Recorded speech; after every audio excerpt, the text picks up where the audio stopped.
Welcome to Rachel and Evelyn's baking YouTube channel. Starring Jennifer Jewett. Yes, starring Jennifer Jewett. Where, at my college, I think if you've seen our previous video on making chocolate chip muffins, it was also filmed here. But currently Rachel's back in AZ and I'm over here, so I have a guest star instead to help me. So, today we'll be making carrot cake! Because it's still Easter, right? Yeah. Close enough. The season, it's like Christmas. It's not just the day, it's the season. Yes, right? yes. You want to It's spring, it's spring.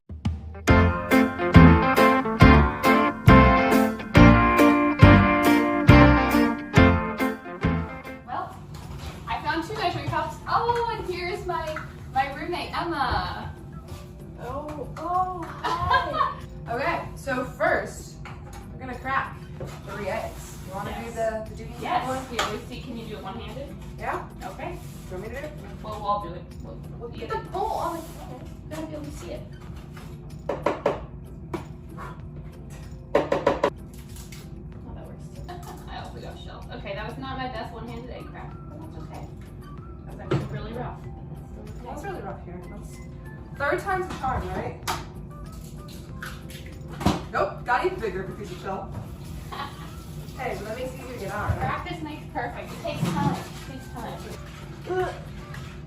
Now, for the sake of not having a half cup measurement, patience is a virtue, right? Yeah, I don't know where it went. I mean, that's college living. I mean, I'm sure someone borrowed it. We'll bring it back, right? I'm sure. Could have been me, but I would have put it back. I would think, but who knows? Okay, so it's going to be half a cup of brown sugar. Also, I've never made this recipe, so I'm kind of just going with whatever Jennifer's saying, so my bad if, Excuse me. I'm sure it'll be fine. So we just put half a cup of brown sugar with 3 eggs. Wait, Evelyn. What? We found it! We knew it was somewhere. Wow. And half a cup of white sugar. Already looking at it. Delicious. I'll see if I can grab a full half cup. Beautiful.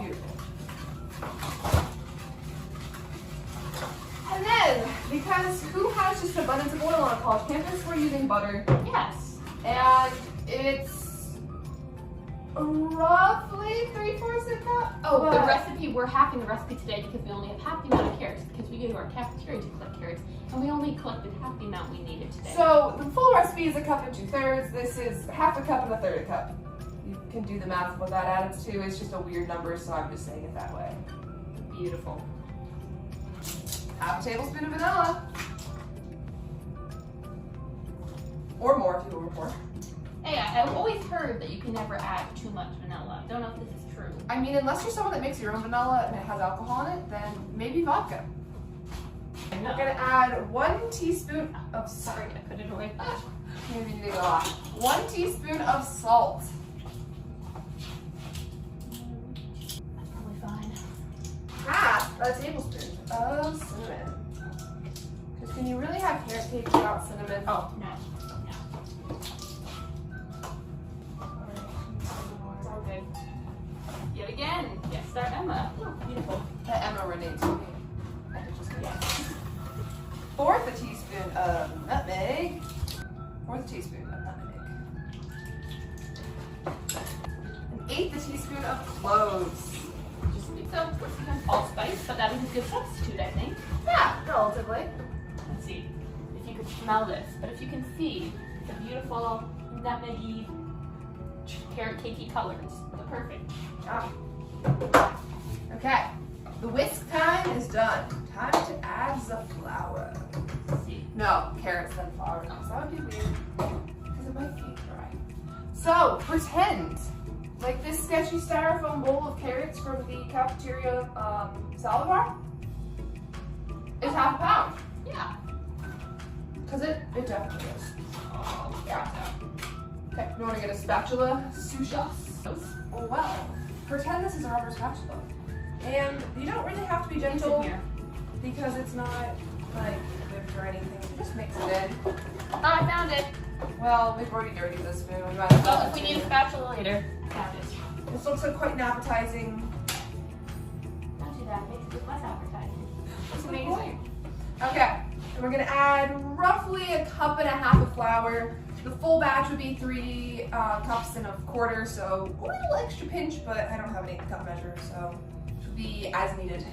So, would you mind grabbing me the flour? Yes. How did you do exact measurements? You do exact measurements. I would have just taken the cup and done half of that. Oh, you're being very exact. Yeah. Well, 8 cup is 2 tablespoons. That's fair.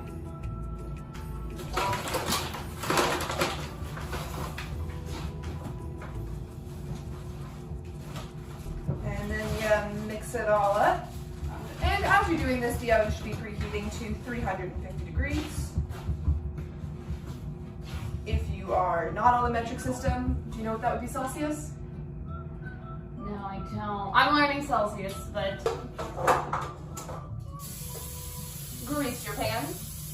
I typically would do this in a blunt pan, but who just has a blunt pan at college? work with what you got. Okay, may I have the rubber spatula? Yes. Wow, coincidence. I think not. Do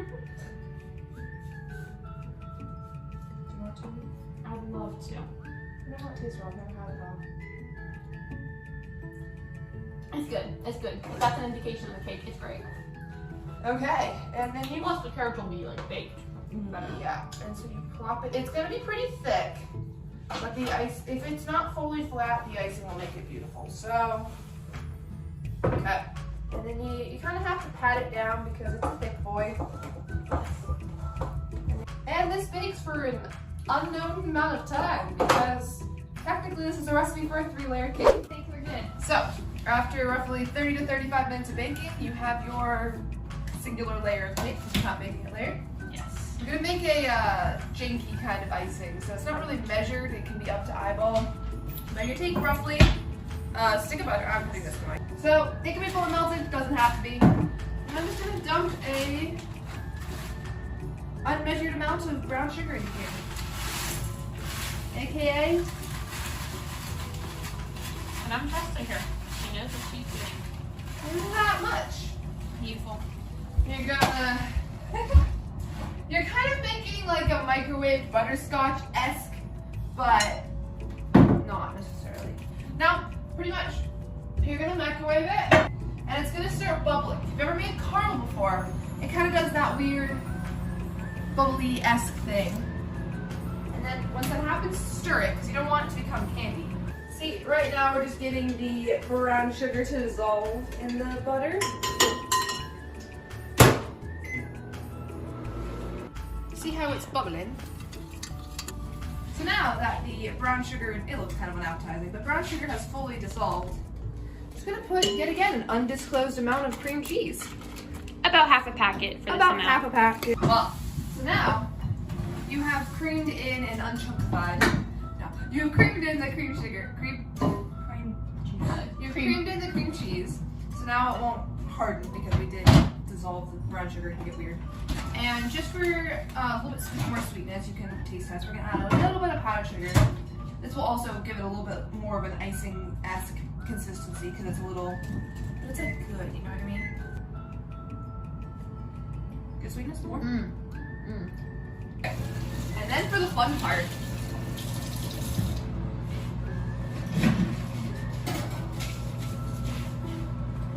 Typically, if you made this as a bundt cake, you would drizzle it on all pretty and then it wouldn't run off the sides as much. Well, it would, but it would look pretty. So it's going to be kind of runny, but so it's going to look like a soup. That's why I have a plate with an edge.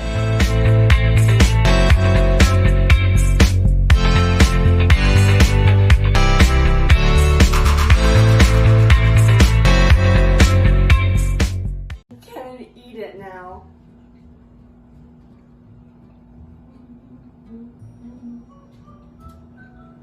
Favorite part, probably the frosting. Told you. It's the gravy part. Yeah. The butterscotch part. Get your words right. Despite the presentation, it's really dang good. Now I'd eat the whole thing if I could. Your stomach might not feel. Thanks for watching. Join us next time.